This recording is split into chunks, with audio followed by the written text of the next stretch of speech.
Oi, gente, tudo bem? Hoje eu tô aqui com a psicóloga Jéssica Nascimento e a gente vai conversar sobre um assunto muito importante, que é o Setembro Amarelo. Jéssica, muito obrigada por vir esclarecer um pouquinho desse assunto pra gente hoje. Muito obrigada a vocês por me convidar, para estar aqui hoje falando de um tema muito importante, pessoal, que é o Setembro Amarelo. É um cuidado, que a gente tem todos os anos, adquirido até alguns anos atrás, que é a conscientização e a prevenção contra o suicídio. E todo ano, você falou que já tem um tempinho que acontece a campanha, todo ano tem um tema.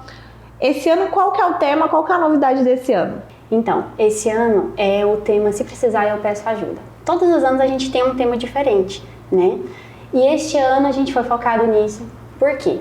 Porque a gente, com a tecnologia, temos uma limitação de socialização hoje em dia na sociedade, principalmente entre uma faixa etária, que é de 15 a 28 anos, que está ativamente nas redes sociais. Para você ter uma noção, é a causa de morte, quarta causa de morte hoje entre essa faixa etária. Mais do que algumas doenças, por exemplo. Várias doenças, E causadas por negligência, às vezes. Das pessoas acharem que é uma situação que não precisa de ajuda. Às vezes... é o jeito dele. Sim. E às vezes até a pessoa mesmo, com essa dificuldade de ter a socialização e relacionar com outras pessoas, acaba não percebendo em si mesmo. Uhum. E essa é uma faixa etária que... da adolescência ali para a fase adulta, Isso. A pessoa já passa por muitos conflitos, ela tá se conhecendo, ela não entende muito bem os sentimentos. Sim. Então, até por isso, essa dificuldade de identificar o problema. Isso mesmo. E aí acaba negligenciando, tendo negligência das pessoas que estão mais próximas, às vezes da família, da escola, de amigos, por exemplo, na adolescência, por achar que é uma fase. E na verdade não. Quantas crianças hoje, adolescentes, que estão em situação de depressão, Tem muita criança diagnosticada com depressão e até que chega a cometer o suicídio? Sim, tem muitas crianças, A gente recebe muitos casos de crianças que já estão acessando a caixa de remédios de pais, com 7, 8 anos. Então é uma situação muito crítica, que é uma criança ainda muito nova, que está em desenvolvimento, o cérebro ainda está em desenvolvimento. E a gente sabe que a depressão, a ansiedade são problemas muito sérios. Sim. Mas são problemas que podem ser desencadeados pelo uso excessivo da internet, por exemplo, assim, tela em excesso, às vezes o pai... para poupar ali, às vezes ele tá ocupado, não consegue dar atenção, entrega o celular. Esse é um problema causado pelo excesso de telas? Pode ser que sim, É uma forma de negligenciar e abafar o sentimento. Quantos de nós hoje em dia lembramos de quando éramos crianças ou convivemos com crianças que quando cai e chora e machuca, a primeira frase que a gente sempre fala é: pra que chorar? Foi só uma queda. E a gente nem sabe se tá doendo. Então é uma forma de negligência. Negligenciar o sentimento. E com isso a gente ensina para as crianças que não deve se chorar, não deve sentir dor. É ruim ficar triste, E uma forma de falar isso na internet, porque a posição que a internet passa pra gente nas redes sociais é que todo mundo é muito feliz. Então, quando tem uma pessoa chorando na internet, você não acha estranho? Ai, biscoiteira. Sim. Então a gente acha muito estranho. E então a gente tá falando o quê para nossas crianças? Nossa, que estranho chorar. Que estranho sofrer. Que estranho ficar triste. Então não é normal. E com isso a gente faz o quê? Abafa.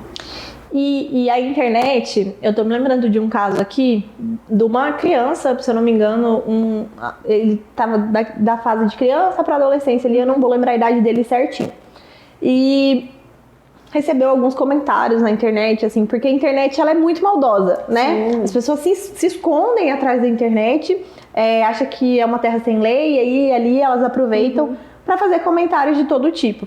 E aí o menino, acho que ele tinha postado alguma coisa na internet, as pessoas comentaram e acabaram com ele assim, e aí passados uns dias ele cometeu suicídio. Sim. Esse é um risco também, né? Quando você libera ali a internet para uma criança, para um adolescente de forma desenfreada, esse é um risco. Isso mesmo. A negligência, né, do uso desenfreado da internet hoje em dia é uma causa grande, né, da depressão, do bullying ser mais acessível, né, às nossas crianças. Então, é uma forma também, né, dessa negligência. É uma forma de fazer com que a criança seja mais acessível. Nossas escolas hoje em dia também, né, com os professores, coordenadores, estão se juntando mesmo para ir contra o bullying, contra esse combate, né? E a internet, ela tem essa facilidade de acesso, uma facilidade de se mostrar atrás de, às vezes, de um perfil fake. Então tem essa facilidade. Eu vou lá, comento e ninguém sabe que sou eu. E as pessoas estão vivendo uma forma de defesa e ataque ao mesmo tempo, e dificultando ainda mais e tendo menos empatia, vamos colocar assim. Porque se você não tem empatia, você não tem socialização, não tem um convívio, como que você vai entender, compreender os sentimentos de alguém? Você não entende nem o seu, né? É o que você falou, você abafa e aí você não consegue entender o seu, muito menos o de outra pessoa. Isso. E o Setembro Amarelo, a gente falando que é uma campanha de muito que já acontece há algum tempo. E a gente sempre bate na tecla de que precisa procurar ajuda. Isso. Precisa. Mas a gente também precisa, enquanto pessoas, ajudar e tentar identificar que aquela pessoa não tá tão bem. Porque às vezes ela não consegue, né? E o mais importante que a gente fala muito, né, principalmente no setembro, é que o quanto é importante a ajuda profissional, é muito importante estar em contato, procurar a ajuda de um profissional, porque, como sabemos, é uma doença, certo? Mas o mais importante ainda é as pessoas que estão próximas. São elas que vão identificar se a pessoa realmente está precisando de ajuda ou não, porque os primeiros sinais vêm aí. Os primeiros sinais é a falta da socialização, não fazer o que gosta mais, não sair com os amigos, deixar de fazer coisas que gosta, não se cuidar, né? Deixar de comer. Então são coisas muito pequenas que as pessoas às vezes não percebem.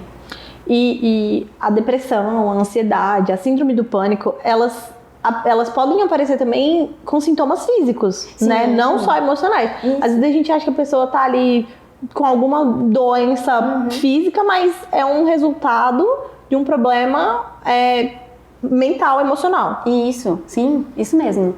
Porque vamos colocar em pauta questões do cérebro, né? Quem manda o comando do cérebro são os neurônios, certo? Os pensamentos, eles geram as emoções. Quando os neurônios fazem essa conexão dos pensamentos e gerando essas emoções, eles geram um comando no corpo, não é mesmo? E há uma grande diferença entre a emoção e o sentimento. A emoção é a resposta física. Então seria o coração acelerado, né? Não seria no caso da ansiedade. Coração acelerado, falta de ar, pressão no peito, tremores, a sudorese, que seria o suor excessivo, né? Que às vezes tontura. Então esses são os sinais que o corpo mostra. Por exemplo, arritmia. A gente vê muitas pessoas com tem gente que desenvolve alergia, algum tipo de alergia. Isso, alergias, gastrite nervosa. Então são primeiros sintomas que mostram que a pessoa não está bem, né? Tristeza excessiva. Então são sintomas físicos. E os sintomas emocionais é o que a gente dá o significado, né, para nossas emoções, que é a tristeza, o medo, a insegurança. É por conta disso que às vezes um transtorno, né, é negligenciado, porque os transtornos geralmente como a depressão, a ansiedade, são transtornos muito sutis, às vezes no início. E quando já estão bem avançados, é que as pessoas começam a notar e falam, realmente eu não estou bem. E às vezes não nota, né? Isso. Às vezes quem nota é uma pessoa que tá de fora, que percebe e fala, opa, peraí, acho que você tá precisando de ajuda. E eu acho importante a gente deixar uma dica para as pessoas que estão em casa de procurar ajuda e lembrar que não só quando tá no extremo, né? Se a gente percebe o menor sinal, ir num psicólogo. Psicólogo não é coisa de doido. Isso, psiquiatra não é coisa de doido. Não é. Hoje em dia a gente está bem avançado, principalmente depois da pandemia, né? Eu creio, assim, que desenvolveu bastante informações, né, sobre a área, que foi uma área que desenvolveu muito. E como você falou, psicólogo não é de doido, psiquiatra não é de doido. Então, é preciso procurar ajuda. Hoje, em Goiânia, por exemplo, né, temos vários acessos fáceis a atendimentos psicológicos. Tem a internet, né, que apesar de ser um fator de causa, é um fator que também ajuda, né? Que aumentou muito essa questão dos psicólogos estarem atendendo de forma online, né? Isso, e tem muitos valores sociais que é muito acessível também. É bom lembrar que o Setembro Amarelo, ele não deve ser lembrado do suicídio só neste mês. Né? Como todos os anos a gente fala, o suicídio é uma causa de todos os dias, todos os anos. Então é muito importante que a gente esteja atento. Às vezes, atitudes, por exemplo, porque hoje a gente não tem o suicídio só voluntário, que seria o suicídio planejado.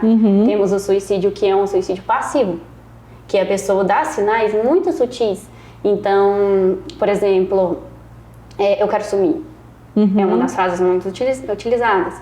E assim, esse já é um sintoma, né? Eu quero sumir, eu quero desaparecer, eu quero morrer, né? Pensamentos muito sutis. E que muitas vezes é negligenciadas. As pessoas falam assim... é só drama. Ai, é drama. Ai, cão que late não morde. Tá falando demais, não vai fazer. E na verdade não é assim. As pessoas hoje acham que a liberdade, né, por exemplo, a liberdade de escolher não ter a vida mais. Não é significativo de liberdade isso. Porque se você pensa em retirar a sua vida, no caso que seria o suicídio, você acha que você estaria em plena consciência dos seus atos? E na verdade não é uma questão de liberdade, é uma questão de desequilíbrio emocional. Né? A pessoa que ela não tem um equilíbrio emocional, como que ela vai decidir sobre isso? Não é mesmo? Gente, o papo vai ficando por aqui.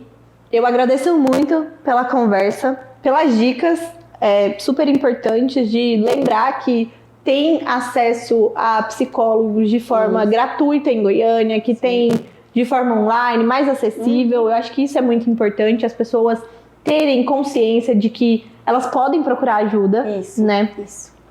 E agradecer por topar conversar com a gente, falar um pouquinho sobre esse tema tão importante. Muito obrigada, pessoal. Muito obrigada pelo convite de vocês. Estou muito feliz de estar aqui hoje. Quero agradecer muito e procurem ajuda.